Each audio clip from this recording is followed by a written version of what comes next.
Hey everybody, welcome back to episode 26 of Chiss Ascendancy. I gave it back to you this week. Thank you. Sorry, last week I got so excited. Today, we're talking about formerly Darth, now just Maul. We're talking about the man himself. More? Or, I guess, Zabrak himself.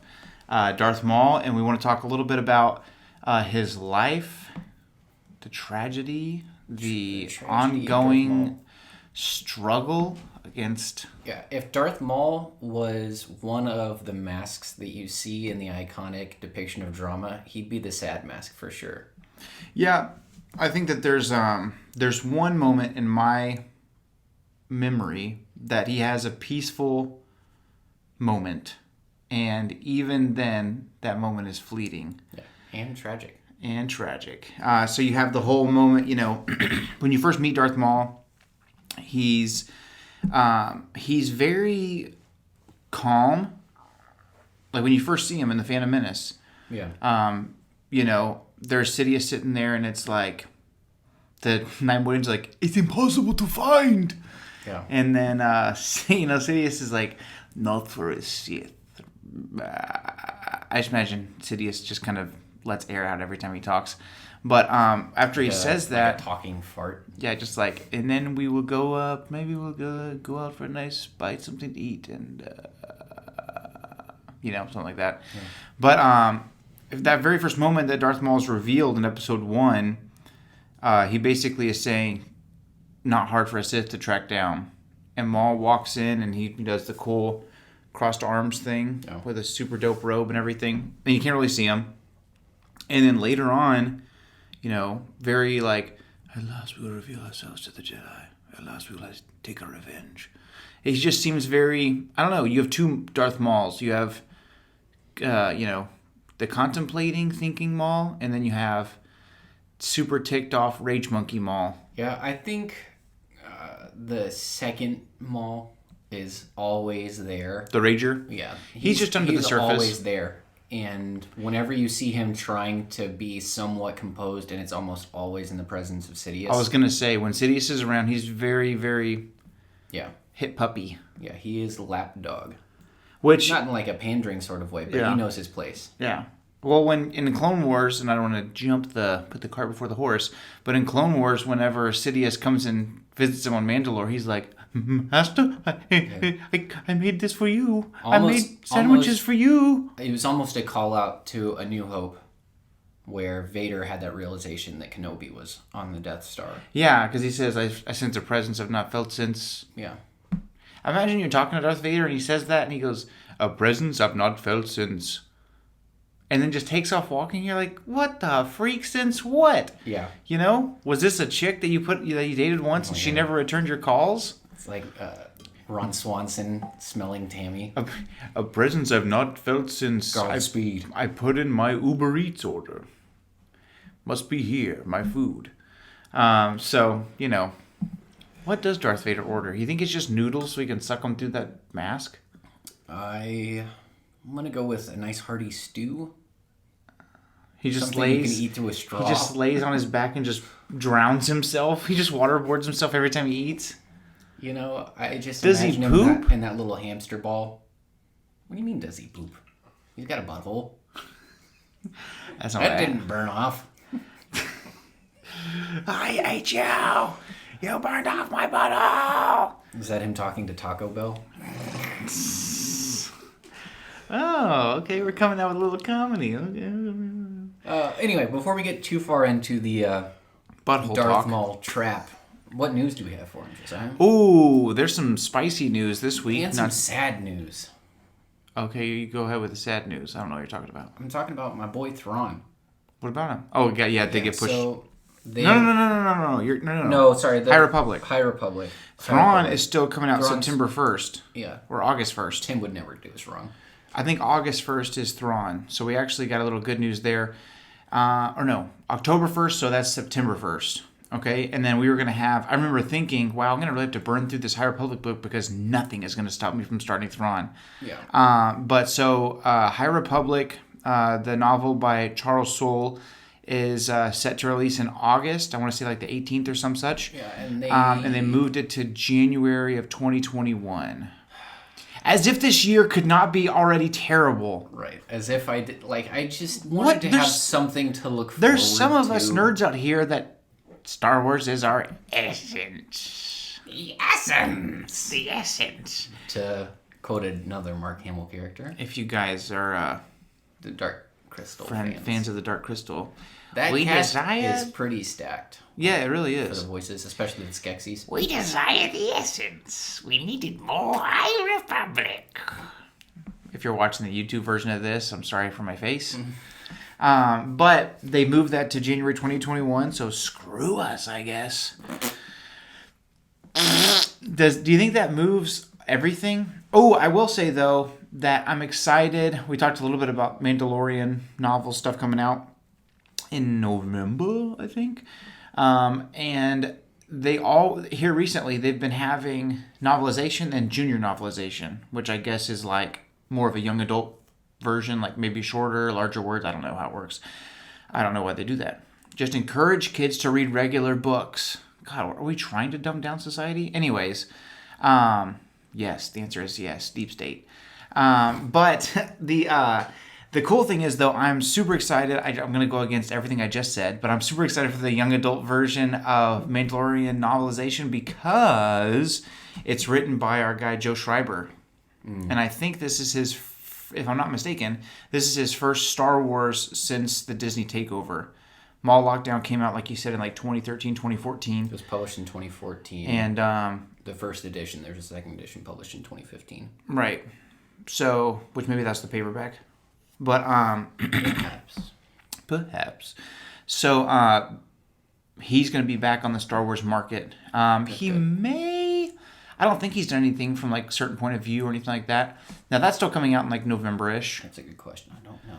So if we can hold on till September, we'll have Thrawn, and then a little bit later we'll have certain point of view for the Empire, and Mandalorian season 2 comes out in October. So there is Star Wars hope on the horizon. And then in January, we'll get High Republic novelization from Charles Soule. So there is good stuff. So there is some sad news on the book front, but there is still plenty to be excited about. So other news is... No Joe Schreiber in the A New Hope from a certain point of view. But what about Empire? One thing at a time. I don't think he's in that one either. Keep going. But as I get a drinky drink... Dude, you know when you're at the movies and they're like trying to basically like force you to get a drink and there's just a white screen and you see like ding, diddly, ding, ding, ding, ding, ding, and it's just a bunch of ice and then they pour a soda in there. If I don't already have a drink, that gets me every time. I'll lean over to Macy and be like, I'll be right back. It's just the fizz, and then someone drinks and it's like... Nothing from Joe Schreiber in the Empire edition either. 2 weeks in a row. Unforgivable. You want to know why we're getting 6 views a week? It's crap like that. No, so on the positive news front, very, very positive news. I'm super, super mega stoked about this. But super mega stoked. Yes, folks. When I say the news, you're going to understand why. Apparently, very high on the list. Okay, so we've got the Obi-Wan show coming out. I believe still being directed by Deborah Chow. Yes, for all my thought police people out there, this is Double Plus Good. It's a 1984 reference. Oh, okay. We're living in it. So she did some of the best episodes of The Mandalorian. She was responsible for episode 3 of The Mandalorian, where all the Mandalorians save Din Djarin and the child. Remember when we were like, well, we never really seen that many Mandalorians on screen fighting at once, and then you said, yeah, and if I don't see a rangefinder, I'm going to be disappointed. That'll make my day. And the very next episode, he uses his rangefinder. You get the heads-up display. That's what you wanted. I wanted to see through the eyes of a Mandalorian. Right, and you did. And I did. And he's surrounded, and like 600 Mandalorians are like, and then you have the heavy Mandalorian voiced by Jon Favreau, and he's like, "Get out of here!" Da, da, da, da, da, da, da. Anyways, maybe he did the body as well because he was heavy. Wow. Well, we're never getting hired. Good job. No, but he's got a sense of humor. She's the director of. She's going to be directing Obi-Wan series. Now, here's the news itself.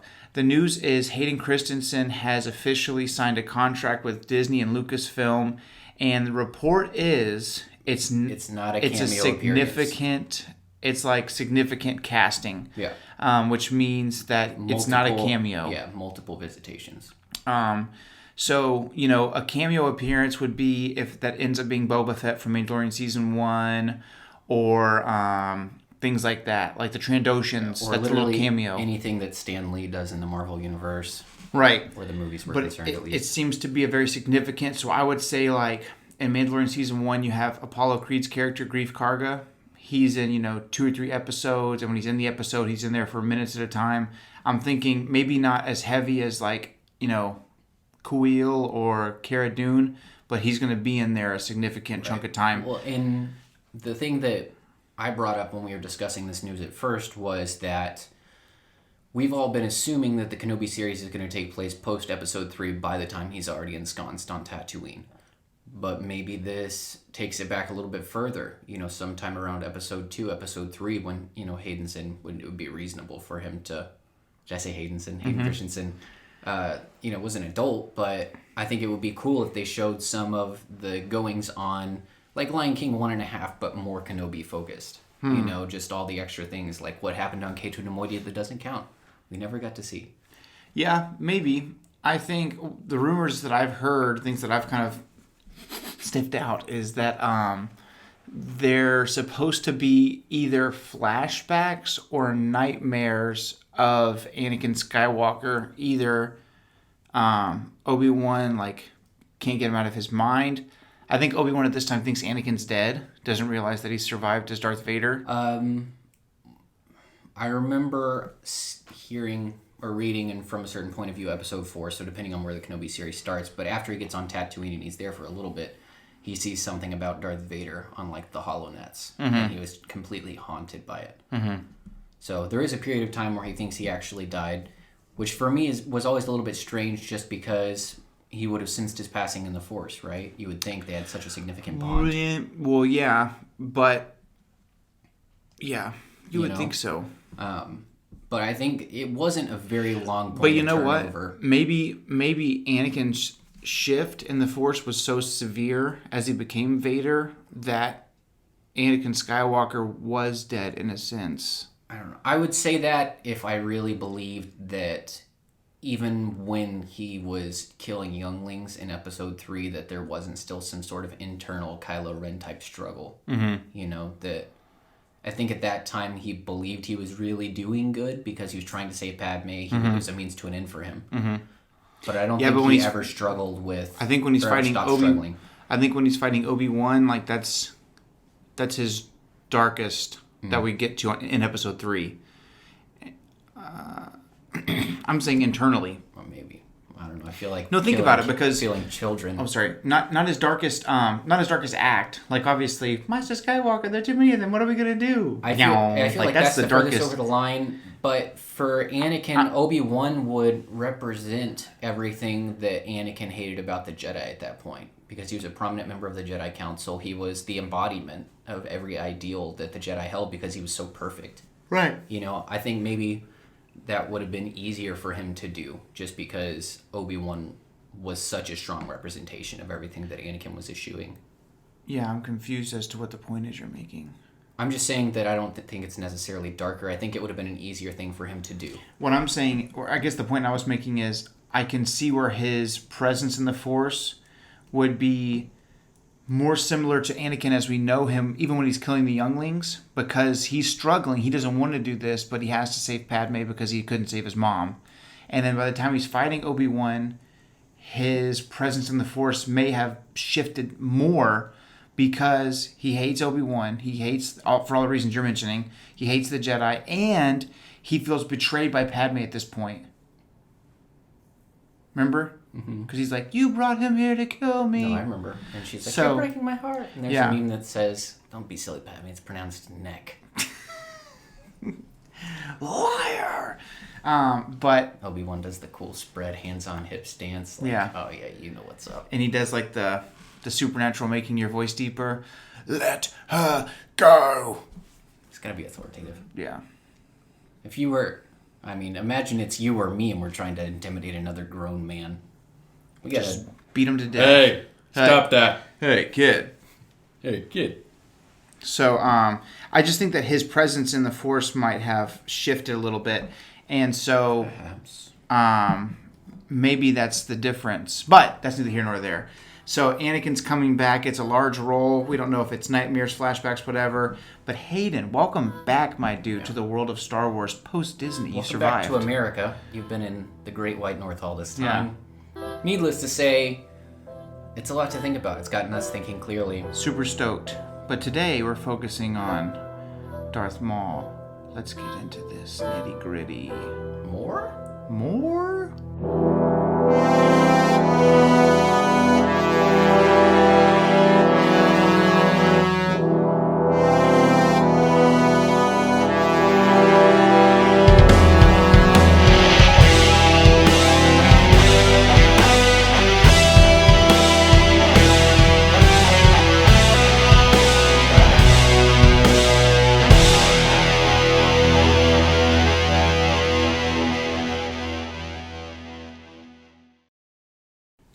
And we're back.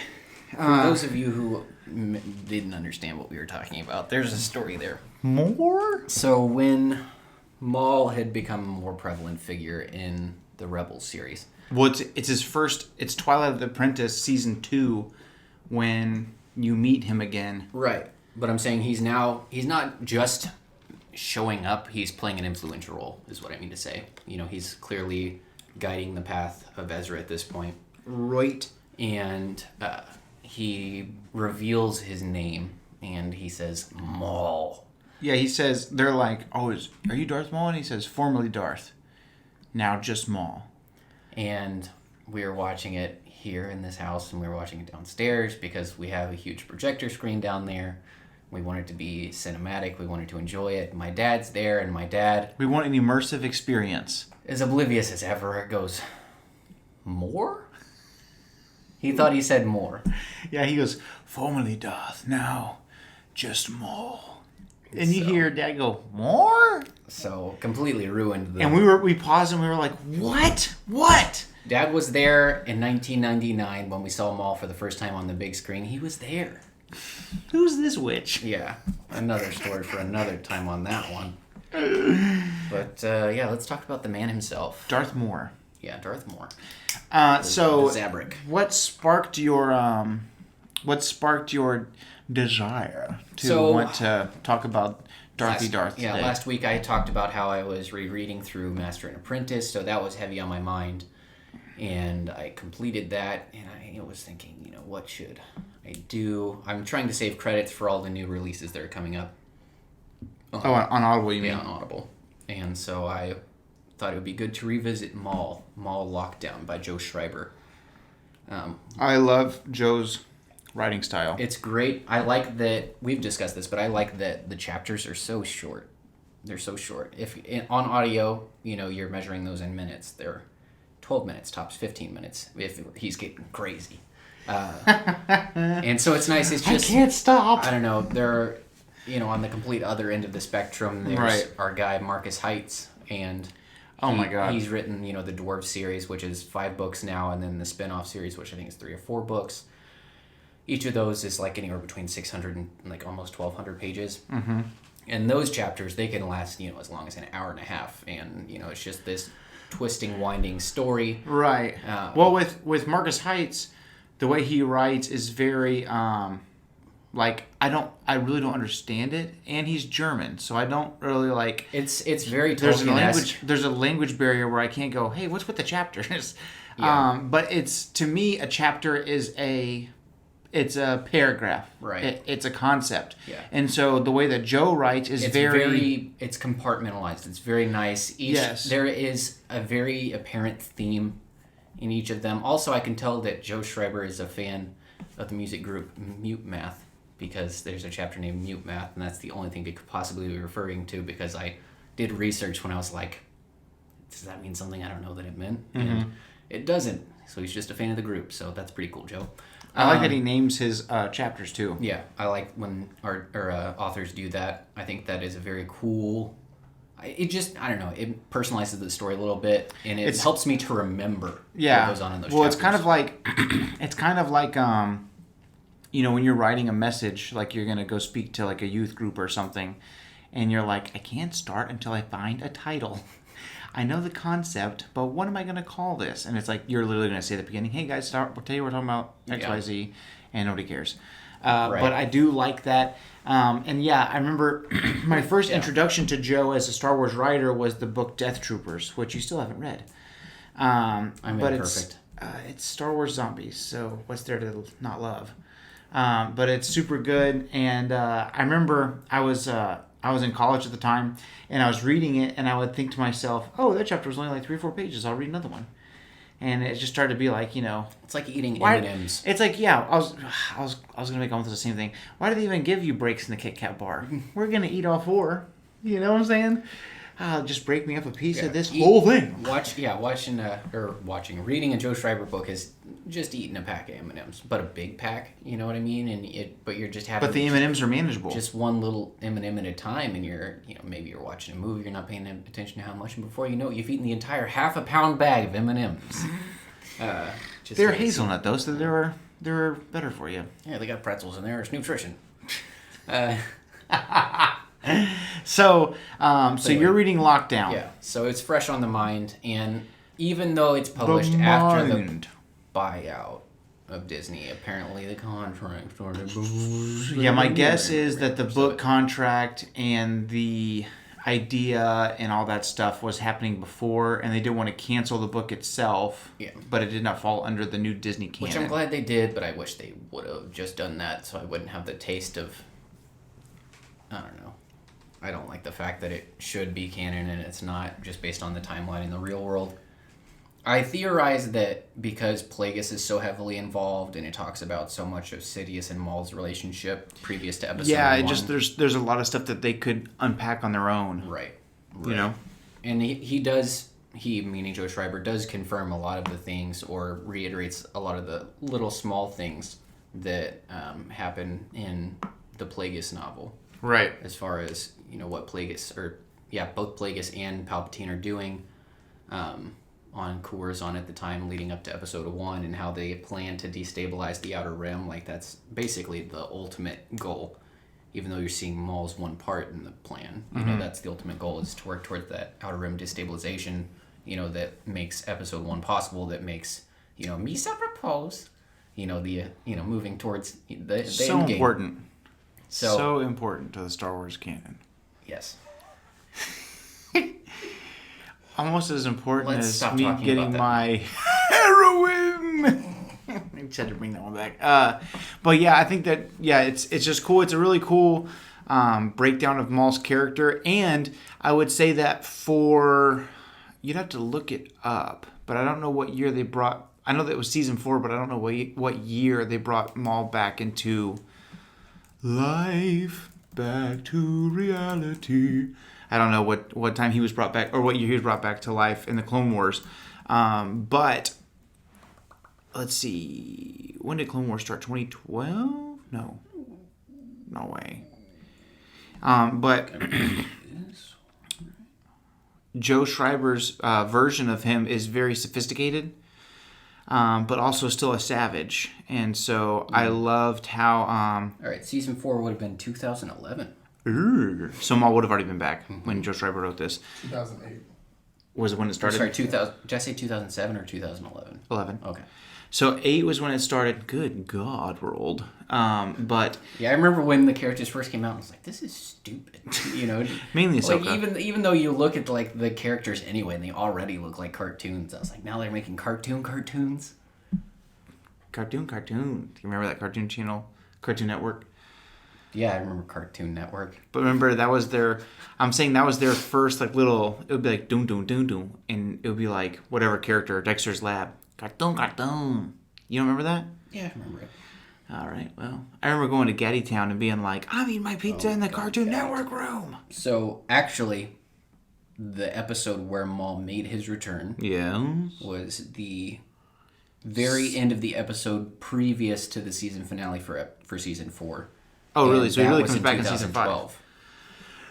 2012. So right around the time of the buyout would have been when, or at least the buyout's in talks by now. It's 2012. Right.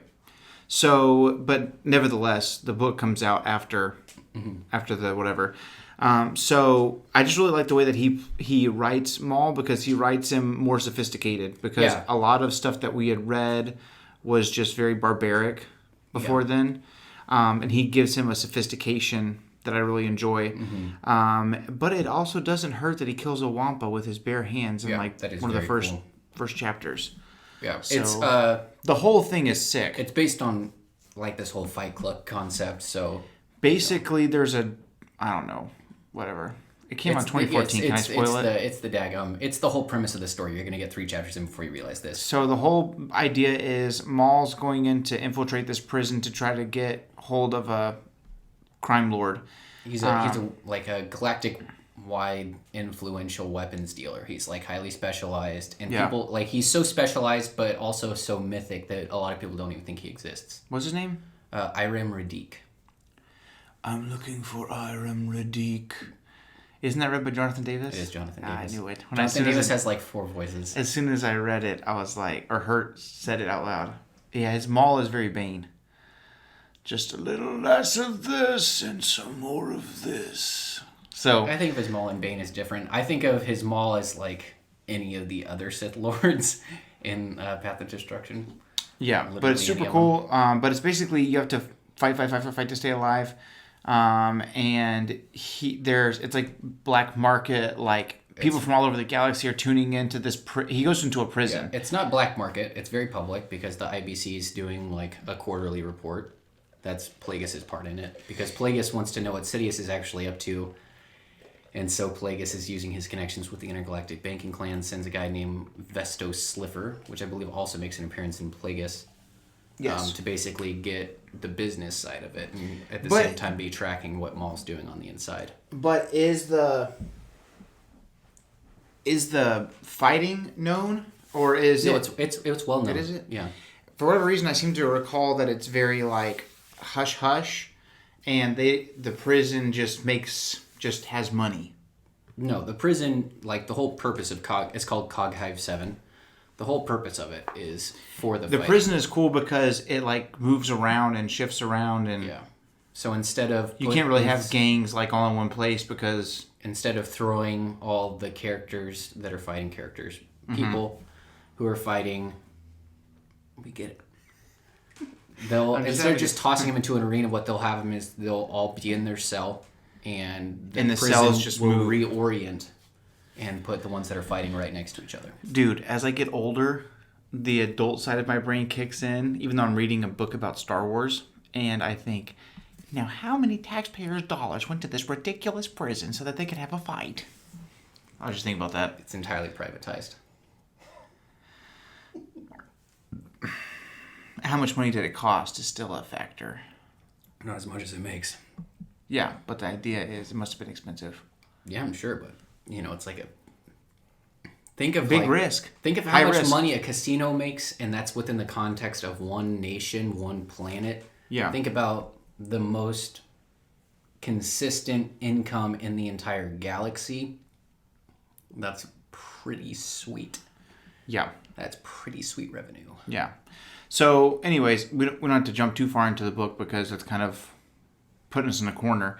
But Maul is just one of those characters that is, I feel like, maybe, correct me on this, but I would say that between him and like Anakin Skywalker, Most appearances in Star Wars? Most appearances, I was thinking that. But I think his story is the most complete.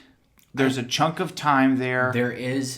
There's a chunk of time after Clone Wars and before Solo that needs to be explored, and then after Solo and between Rebels that needs to be explored. But as far as we know, we freaking basically have a story from birth until after Clone Wars. We have like 20 years. Legends from birth. No, it's in in a Son of Dathomir comic, which is... Did they do flashbacks for that? Because as far as I know, me personally, the story that I have of him from a baby was in Plagueis. Sidious finds him as a baby. But that's been retconned. Yeah, that's why I'm saying... He's Mother Talzin's son that was stolen by Sidious. And that's in either a book or a comic that is canon.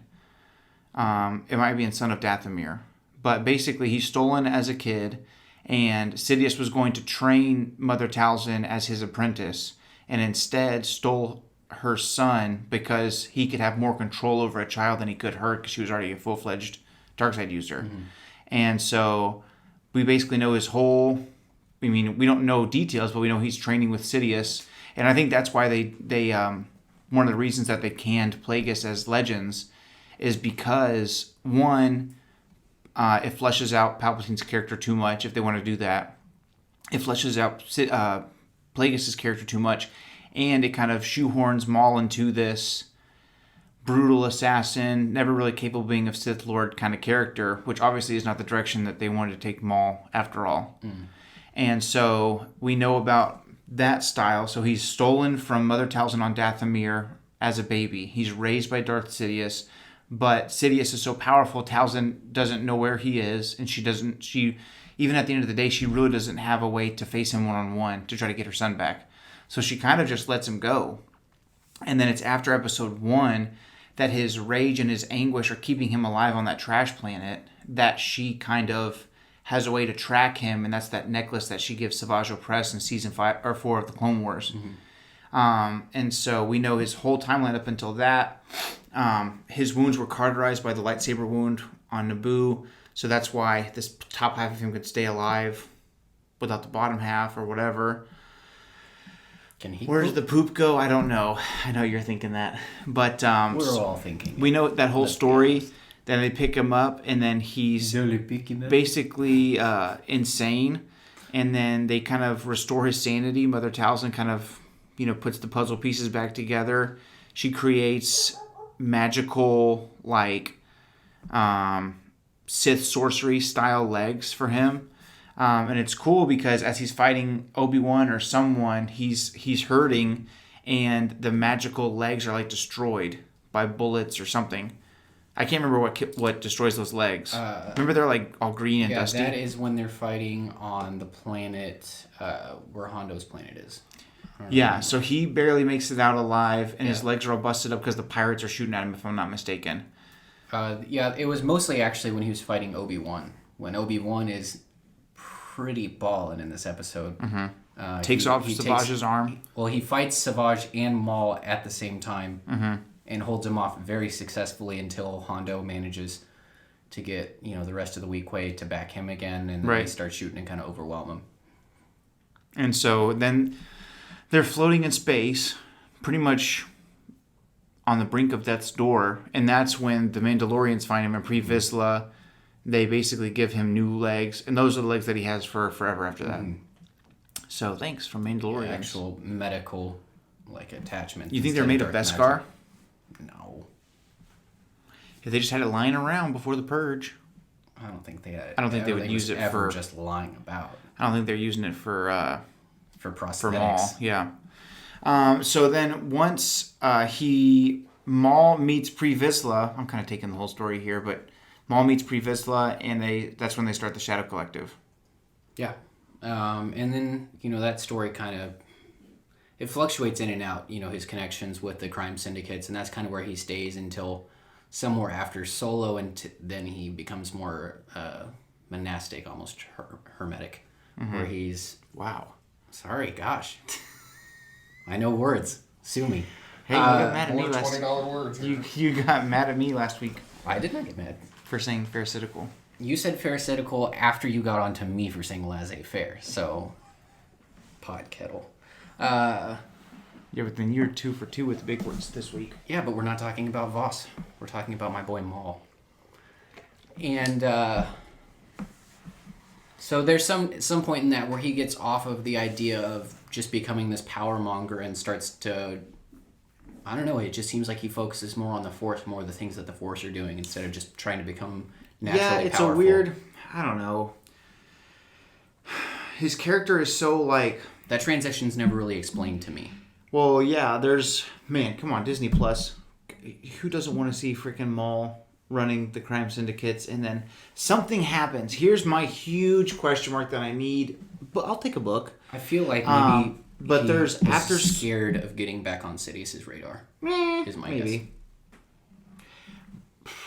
I don't know, because when it was the Republic, he was bothering the Republic mostly. Yeah. You know what I mean? But now it's the Empire. He can't. Any interference is directly bothering Palpatine. Right. Well, when the Republic is when the Republic's being agitated, it's like, well, Palpatine can't really step out, or Sidious can't really step out of the shadows and make a big deal. Right.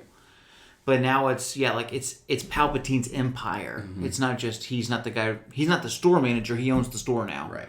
And so, but there's a in controlness that he has as the leader of Crimson Dawn, mm-hmm. or the Shadow Collective.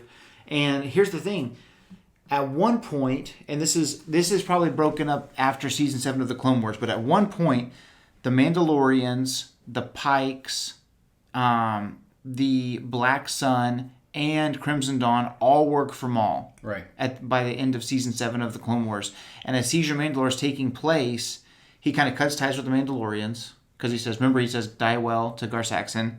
And that's pretty funny, because like 2 days later, Gar Saxon's working for the Empire. And then you have, so the Mandalorians are gone, so that's 1/4 of the faction. Then you have Black Sun, who we haven't heard from since then. So I assume they're gone. Not gone, but they leave the Shadow Collective. And then you have Crimson Dawn and the Pikes, who both work for Maul, but by Solo... It's just Crimson Dawn. Basically. Crimson Dawn talks about there's a delicate... it's, what's his name? Homeboy that plays Vision. Dryden Voss says that there is the other Voss. Shaky collection, yeah. There's a shaky connection between... the Pikes and Crimson Dawn. And maybe they work together and they're just rivals back and forth, but he makes it sound like they're a different company that they have like a barely functioning relationship with. What's interesting about that is that in Maul Lockdown, in order to gain more control and influence in Cog Hive 7, he overtakes both of the rival organizations that are inside the prison itself and basically unifies them. Bone Kings and Gravity Massive. Those are both sick names. Yeah, Gravity Massive is particularly cool, I think, in the Star Wars context. I was going to say Bone Kings. I mean, yeah, but that's like, I don't know. There are things about Maul Lockdown that I think they're too earthen. Like, they're too tied to our kind of culture. Mm-hmm. You know, like I said, the Joe Schreiber makes clear references to, like, chemical compounds that are well known here. And yeah, but I think that the talk of chemical compounds is so spacey that the average person doesn't catch that kind of thing. Your mind is in a different place where you're like, what do you mean? I don't particularly care for your use of the word monoxide. Well, the average reader's not going to give a crap. An ammonium-based cleaning product. And I just think that's, I don't know, I think of that as... I do think it is very earthy, but I also think like 99% of like he said coffee instead of calf. That's a big one. That's not Star Wars. That's a big one. So little things like that, but... Poop. I think... Yeah, I think Gravity Massive is a more Hey, Star in episode Wars 1, Rick Ollie says, we'll be sitting ducks. No, not Rick Ollie. That's Captain Panaka. Yeah. But he's like, we'll be sitting ducks. Naboo has ducks. I saw a meme where it's like, we'll be sitting ducks, and Qui-Gon goes, what the F is a duck? But I would say that, Empire. I'll see you in hell. Yeah, the first time I saw that, I was like, oh my god, Star Wars is real. Because of course I was a little kid when I first saw Empire, but I think that isn't that funny that of all the things humans didn't connect me to Star Wars, it was the fact that hell was where people were going. Yeah. Well, as I think about it, the Bone Kings were like a pretty much. I feel like Joe Schreiber made that definitely like the white supremacist faction, because it's all like big bald humans. Big bald human guys, mm-hmm. And they wear skulls for like face masks. I don't remember that. I know the leader. His name is Nailhead. He's got a bone that he put through his nose. Yeah. Nailhead, that's how Jonathan Davis talks. But I really like, anyway, so you have the idea where he still has control of Crimson Dawn, it looks like, or he goes back and gets it again from whoever's running it. I assume he never loses control, but there's that moment where he's at the end of season 7, the Siege of Mandalore, where he's like, I guess where does he end up? He's captured, and then when Order 66 takes place, he gets away, and Ahsoka and Rex crash land. So we don't really know where he goes. Right. I assume he goes to Dathomir. Home base. I feel like that's where he's just hanging out for a long time, because that's where he's at still at the end of Solo. Come to me on Dathomir. Kira, right? He tells her to go to him on Dathomir. Oh, Kira. But nice. yeah, it's like what happens between there and Solo seems like he's more kind of still in control of the crime syndicate. I'm more concerned that I need more answers about the timeline between Solo and Rebels, because when we meet him in season 2 of Rebels, he's very, very downcast. It seems like he's at everything. You know, he says, the Sith took everything from me. You know what I mean? Like there's... Yeah. I don't know. And I think he goes by the name The Shadow. That's his name. What's interesting... I don't think he goes by Maul anymore. I think he kind of needs to lay low, so he goes by the name The Shadow, is my understanding. Because he has the Shadow Collective, but when the Inquisitors find him, they go, The Shadow. Yeah, it's funny because Maul almost becomes like a mini Palpatine, right? Where he's in control of these various powers throughout the galaxy, but he doesn't want to be known specifically. He's like a microcosm of Palpatine's world. You like that one? It's a little... Right. It's an older coach, sir, but it checks out. But basically, you know what I think could happen? And I'm curious about this. But one, how the crap does he get by the time... Okay, after Solo... But man, can we get a Solo 2 on Disney Plus? Also, whatever, everybody that knows me knows I'm more conservative, but Disney, Solo 2 should be thought about, at least as a Disney Plus. And Solo 1 did not fail because Solo sucked. It's because everybody, for the most part, didn't like The Last Jedi, at least upon initial viewings. And also, when you tried to make Lando Calrissian pansexual, that really ticked off the average human being. And so that's why Solo sucked in theaters, because Solo itself is arguably the best movie since Disney took over. But it's all the bull crap beforehand. Sorry, I should get that. You know what I was kind of surprised about? How much, what's his name? Ben Shapiro. How much he liked... Did you see how he signaled that?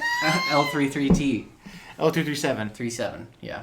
Supposed to be a T. Yeah, but I just give two craps about Ben Shapiro's Star Wars opinion. No, I just thought it was interesting that he is like... And the droid in... the right-wing robot, yeah. And then he likes the left-wing robot. He is a robot. And the droid in Solo is the best droid in Star Wars history, and I'm talking at 1.5 speed. That Babylon Bee article that says he starts answering questions so fastly that the crowd starts bidding. Yeah. That's freaking funny, bro. I went to send that to you, and then Facebook was like, hey, this article's over a year old. And I was like, yeah, get off my back about it. I'll share what I want to. Oh, my gosh. Wow. We're not allowed to share anything on Facebook that isn't pre-approved and from CNN. Is that it? Oh, Zuckerberg, you... That guy's a creep. I don't want to get into it, but... I saw something... That guy's been to the island, if you know what I'm saying. Oh, my God. The Chiss Ascendancy has just been canceled. Right. We'll be posting strictly on YouTube while it lasts. Oh, my gosh. Yeah. But there's the time after Solo before he's in Rebels where he seems to lose everything. I mean, he doesn't even have a shirt on. I know. And he's got a hood. It looks cool for the cartoon, but what's the practicality of the no shirt hood underground look? Like, what are you blocking from?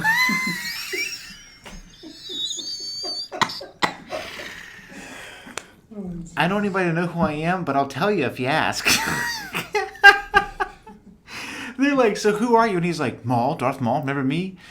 If you look up the Great Naboo Crisis, I'm the guy that killed a Jedi by the name of Qui-Gon Jinn. But it's crazy because mentally, if you think about it... Oh, I was done making my point, don't worry. Good. Because if you think about it, Maul is responsible for the ultimate victory of the light side. Because he killed Qui-Gon, which made Qui-Gon able to finish Yoda's training and to finish Obi-Wan's training, who made it possible to finish Luke's training to bring balance to the Force. That's a lot. Yeah, it's interesting. It's a stretch. I think if Qui-Gon doesn't die, there's a high chance that Palpatine doesn't take over because Anakin doesn't fall to the dark side. I think Palpatine still would have done it. But then Vader never would have been around to bring balance in the end. Who brought balance? Yes. If Luke and Vader. They both did it. Yeah. I think Palpatine. Father, please! I think... Wasn't that wimpy guy that just wanted to go to Tosche Station, pick up some power converters? The Eric Foreman of Star Wars? Yeah. I think that Vader definitely is the one that brings balance, but I think that Luke's true Jedi selflessness certainly plays a role. And George Lucas talks about the fact, and Dave Filoni talks about the fact on Disney Plus's Gallery Mandalorian, that Vader never having a true father figure, because of course Obi-Wan's kind of an older brother from the start. Vader never having a true father figure, when he sees Luke hurting, he sees the opportunity to be the father and protect him the way that he was never protected. Mm-hmm. Which, that's a tearjerker. But what's interesting is that I think Maul could have stopped. If they could have freaking killed Anakin, that could have helped a little. That would have been sick. I think Anakin probably beat Maul, but I think... Kid Anakin? No. Oh, I thought we were still in episode 1 on Naboo. Spinning's a good trick. Right? And you're like... and then Anakin flies in his Naboo fighter and blasts Darth Maul into oblivion. Hey, you shoot 2 missiles out of a freaking Naboo cruiser at Darth Maul, there's a chance he dies. He'll handle it. What I'm saying is, between episode 2 and 3, at the end of Clone Wars, when he says Skywalker is the key to everything, he was hoping Skywalker would come. And I think that's the mental... I think Anakin takes that battle, personally. I do too, but I also think... would still pay to watch it. But think about this, okay? Where we are right now, with the world and everything going on with the coronavirus, if someone has it, even if you're asymptomatic, you go into quarantine. So like, the NBA is meeting down in Orlando right now to try to resume. Yes. And if someone gets sick, they have to be quarantined so they don't affect everyone else. Right. So if Maul says, like, imagine Ahsoka's dead off somewhere, who cares?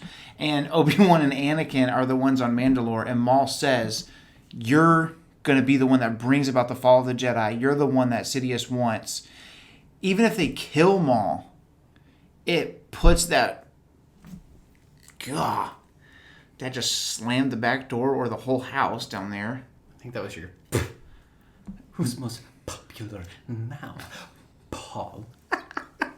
But I'm best at this. I'm doing best at this. I think if Obi-Wan sees, I think Obi-Wan's a thinker enough that if he sees what's going on with Anakin and he hears Maul talk about that, and Maul's talking clear-headedly, and he's saying, Kenobi, after this I will kill you, but give me 5 minutes because he's the key. Like, I think just seeing Maul distance himself from that animalistic, I'm going to kill Kenobi, for 5 minutes, and him going, hear me out, we have to kill Anakin.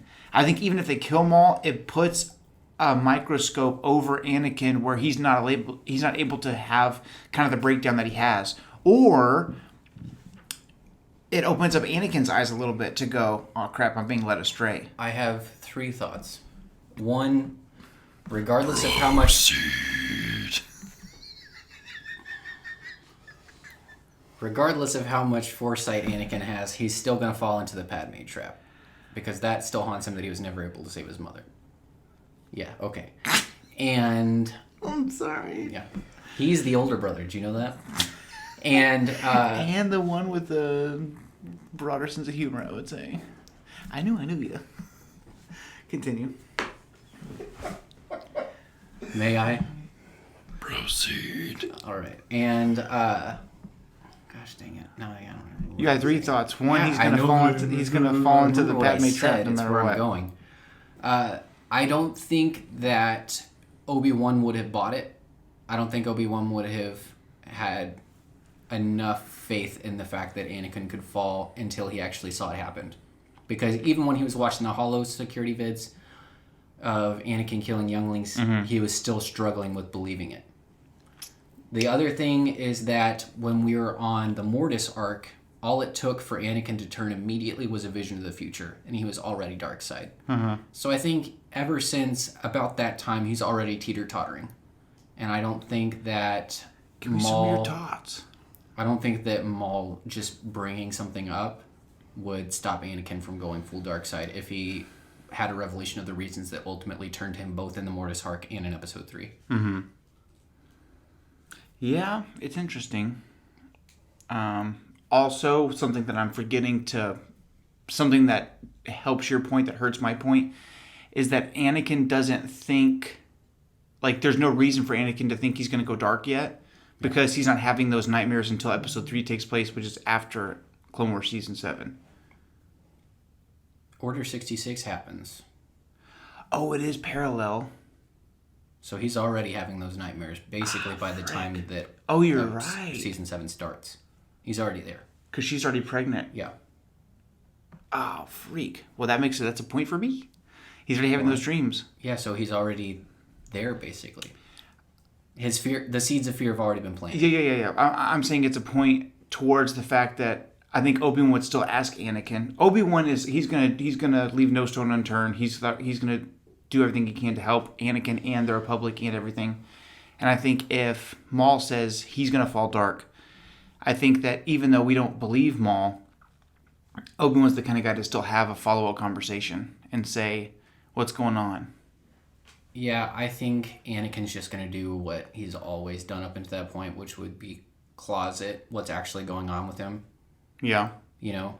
It's interesting, though, because he's trying to balance both those lives. He's trying to be a father, husband, and he's trying to be Jedi Master. Yeah, he does open up to Yoda, though, and say, I'm having visions.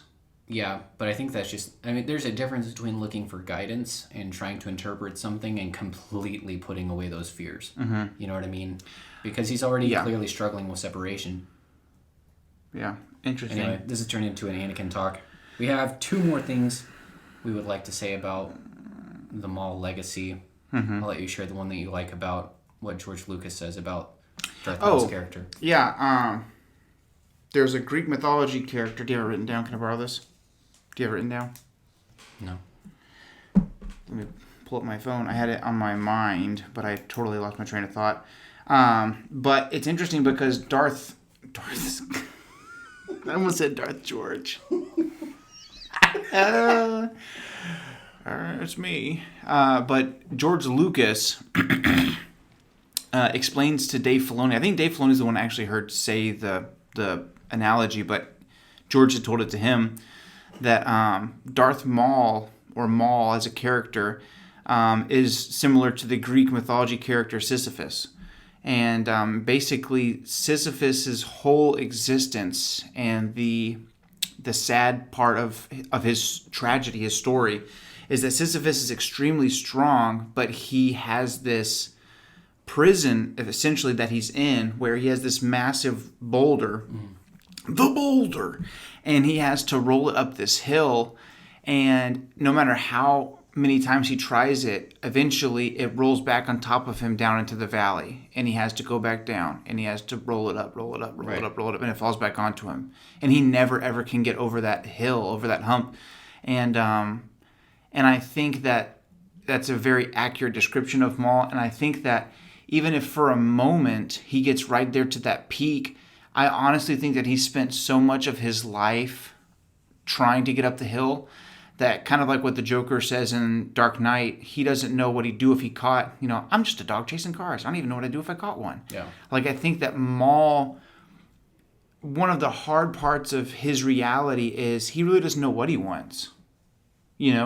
I don't think he really cares about power ultimately. Like, he has a strong desire for power, but he knows he can't be the ultimate power, and I'm sure that really eats at him because the Sith in him wants to be the strongest character. Yeah. You can't be the second best Sith. That's not the point of the Sith. Well, and I think that's why he ultimately shirks the title of Darth, is that the end goal for every Sith apprentice is to overthrow his master. Right. Ever since and I think he knows that that's impossible. And he knows he'll never be strong enough. And he's not in the group anymore. He's been kicked out of the Beatles. Yeah.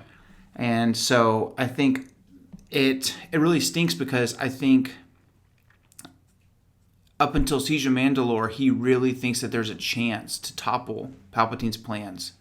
And after that, I really don't know what he's really gunning for during the Solo time frame, because it's like, okay, so you sell a ton of spice, sell a ton of drugs, move weapons. Like, what's the point? What are you trying to get here? And I don't think he ever is going to get in a place like when he was during the Shadow Collective, during the Clone Wars, that was the highest up in the authority rankings he was ever going to get.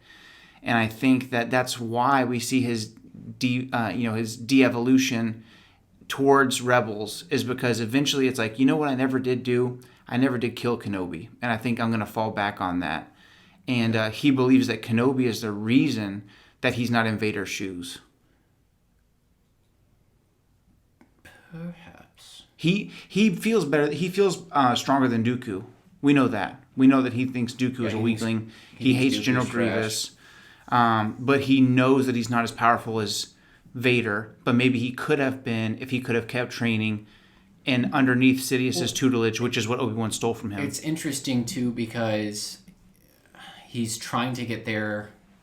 He's just trying to get as deep into the dark side as he can. Mm-hmm. You know what I mean? Like I don't know. He almost has like that King Solomon moment where he's gathered all this power and influence, and it ultimately came to nothing for him. Yeah, and that's what I'm saying is, like, imagine how sad that is, where Solomon talks about everything being meaningless. Yeah. Like, he has, I'm not trying to get, like, into a whole different, like, podcast on theology, but there's this moment where Solomon, he's so wise, he's so rich, he's so influential, and as we all have fantasies of how much money we could have or how many houses we could have or whatever, and Solomon has realities. Everything he could ever want in the whole world he has.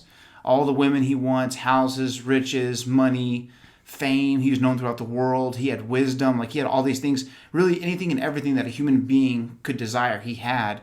And it paled in comparison, and it was meaningless outside of a meaningful and strong relationship with God. Now, translate that to Star Wars, the dark side of the Force is not... I don't really feel like it enriches the user, because it's a perversion of the light side. You know what I mean? Like, the dark side is something that's to be used. It's a weapon. But the light side of the Force, you can almost kind of have that bond with it, which is why Qui-Gon was so in tune with the cosmic force that the Wills chose him to transcend reality, to transcend the physical plane. So if you're Maul, what's the goal? And I think that's part of the reason that he has such a broken psyche, is because ultimate power is unattainable, and that's why it all falls back on, I'm going to go kill Kenobi. And after that, maybe...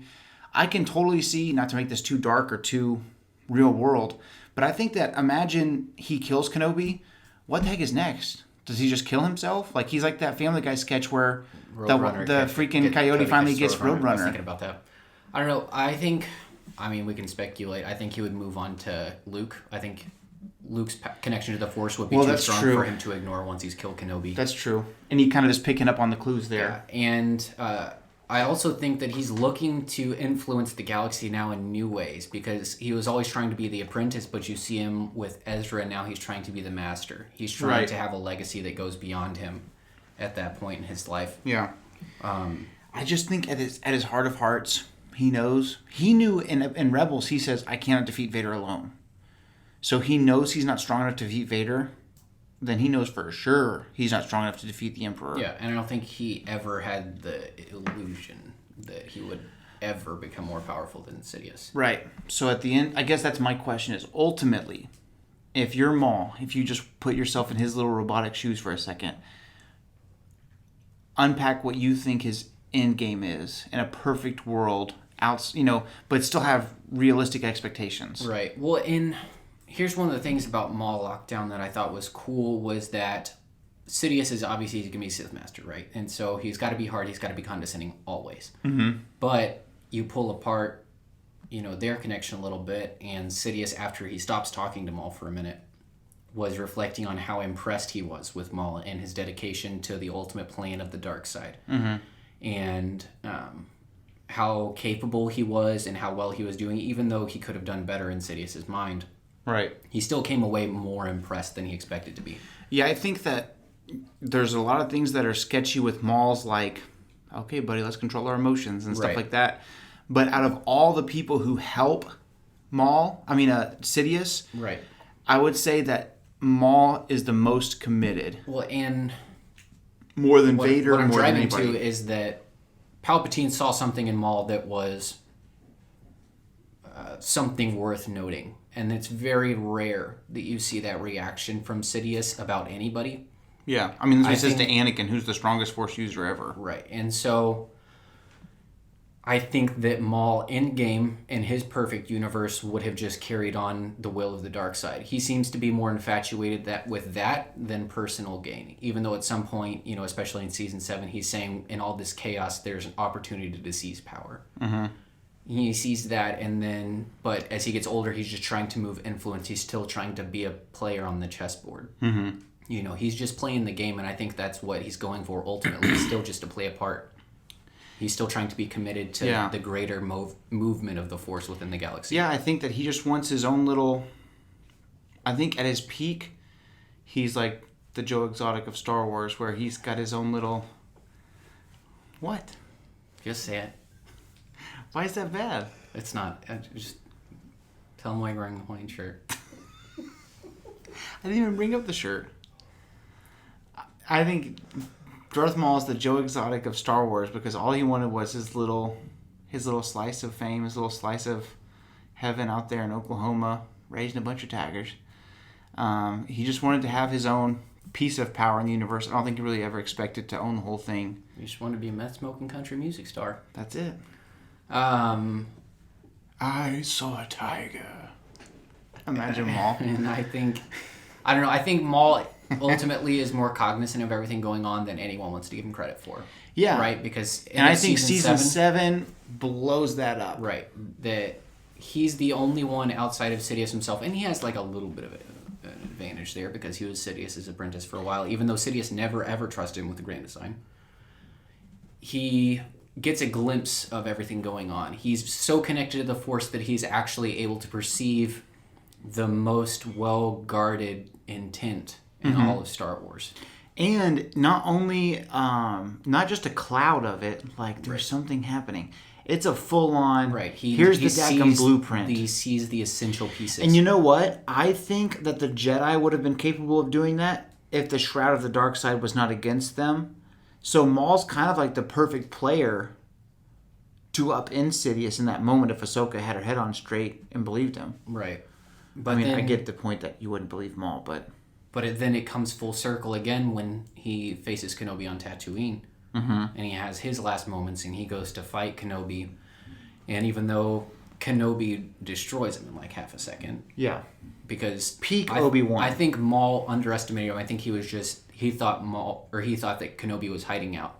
That he had just disconnected. And all this time Kenobi's meditating, he's training, he's still... he's probably the most powerful he's ever been to this point. It's the ultimate Uncle Iroh thing. Yeah. Remember when Iroh's like... Yeah. President Iroh. Yeah. And then he takes off his shirt and he's freaking... doing like one arm pull-ups, eating an apple.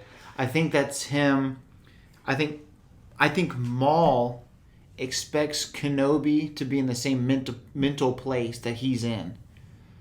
There's nothing left for us in the galaxy. We're like he kind of he almost he thinks he's just been hiding out. He almost identifies with Obi-Wan in that moment and goes, "We were cast aside." But then when Kenobi kills him, he gives him a mortal wound. He has this revelation. Oh, he's been doing stuff out here, and that's when he starts to piece together. He has that epiphany that Kenobi has a purpose here, and now. Well, that's right before the fight. He's like, "What are you doing here?" Right. And he's like, he says protecting. he's the chosen one. You know what I mean? Like that's the last thing he says. And so you know what I love? I love that Dave Filoni has the mental capacity, and this reminds me of George a lot, because Star Wars fans are the worst. They're just so like, Star Wars is so powerful, and Star Wars is so people feel like they own a part of it because it's such a big part of a lot of people's lives that if things don't happen the way that they want, it's almost like, you did it wrong because Snoke wasn't who I thought he was. You know what I mean? And so I love that George and Dave Filoni both have the guts to have Maul have that moment of clarity that says he's the chosen one. Even though Anakin's still the chosen one. And I love that Obi-Wan says yes. Because in that moment, that would have been the truth to Obi-Wan. Luke's the only option. Mm-hmm. Anakin's, worse than dead. He's more machine now than man. But I think that it's so ironic and kind of silly. But in the moment, if you're watching it, it's so sad that Darth Maul says he's the chosen one. Yeah, he almost dies light side. He almost dies has that clarity from the light, like he said. Mm-hmm. And then he goes, he is.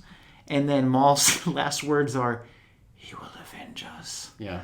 It all still boils down to, I'm going to get you back. Yeah. He's still got that feistiness in him. But I just think it's cool to see Maul's character go from almost this animalistic level of primal rage. You know, that's just raw power that Sidious kind of refines, and then Maul ultimately shapes himself, mm-hmm. And then finally comes around to where he's seeing even the bigger picture than the Jedi ever saw, than Sidious ever saw. Yeah.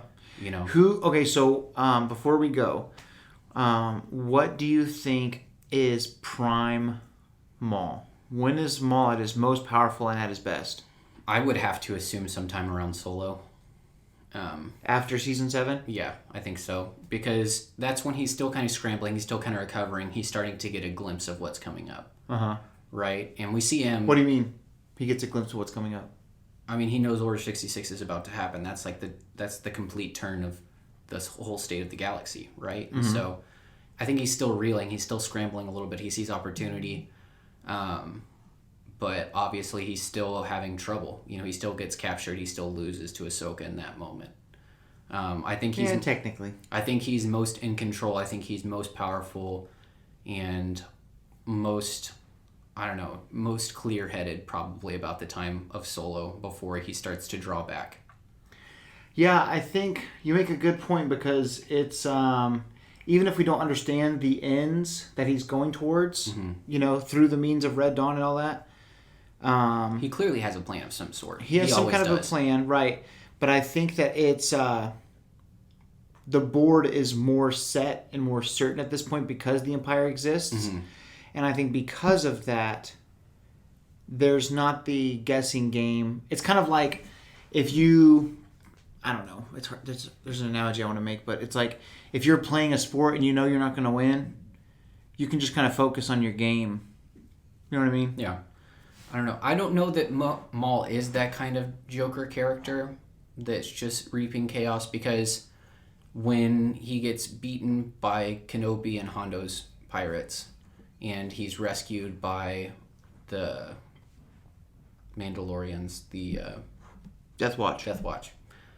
He sees an evolution of opportunity and he adjusts his plans accordingly. Right.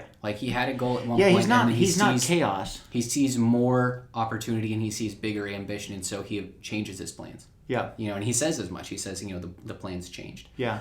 So I don't know that he ever would have stalled out if he would have been able to meet his goals. He clearly never got the boulders to the top of the mountain. He was clearly never satiated with where he was at. But I think he's cognizant enough and aware enough of everything that's moving on around him that he's able to adjust his goals to keep moving forward. I think Clone Wars, his goal with the Shadow Collective the first time was to be more powerful than the powers that be, whether it's Separatists or Sidious or Republic or whatever. And then after that, season 7, when things kind of go bad, I think his goal is just to prolong, put it back however you can, Sidious's rise to power. Mm-hmm. And I think, like I said, because things are more steady, we know what we're working with now. By the time of Solo, I know what I'm in control of and what I'm not in control of. Because the galaxy's not in civil war again yet. Yeah, at that point, that's the chamber where you can just kind of focus on your craft. Yeah, I think once the new Civil War started up, the Galactic Civil War, I think that's when he started to kind of pull back a little bit. And I think that Maul, at the end of the day, other than Anakin, I think, we have more story and more of his life and more material on Darth Maul than almost any character. Mm-hmm. Yeah, he's really been fleshed out here, especially in like the last 4 or 5 years. And I'll say, I love Legends material. I love that kind of stuff. He has some of my favorite canons But material. That's Darth produced. Maul has benefited the most, other than people like Kylo Ren who didn't exist at all. I'm Right. talking about people we knew from before. His story has benefited the most from Disney's takeover. Yeah. And that's a cool thing to look at the positive side of it. Because it's easy to be like, well, I liked Luke before. Yeah, me too. Yeah. The books are still there, guys. It's not, reality's not shifted. You can still read those Right. things. But there's new, better material about Maul. Yeah. And that's something to be grateful for. So, Maul, man, what a tragedy, but an amazing Star Wars character. If you like this video, remember to like and subscribe to our channel here on YouTube. Click the notification bell so you can see when we put up new videos. Remember to subscribe on SoundCloud or on Spotify or iTunes Podcast, wherever you get your podcast. Subscribe to us. And you can follow us on Instagram and Twitter at the Chiss Ascendancy and or Chiss Ascendancy Podcast. And if you have ideas for a podcast or something you want us to cover or whatever, maybe a little extra something on the side, leave a comment on one of our social media platforms, and we'd love to interact with you guys. But until next week, may the Force be with you. And remember, the only family you have here is me. Space base. All right, y'all. See you next time.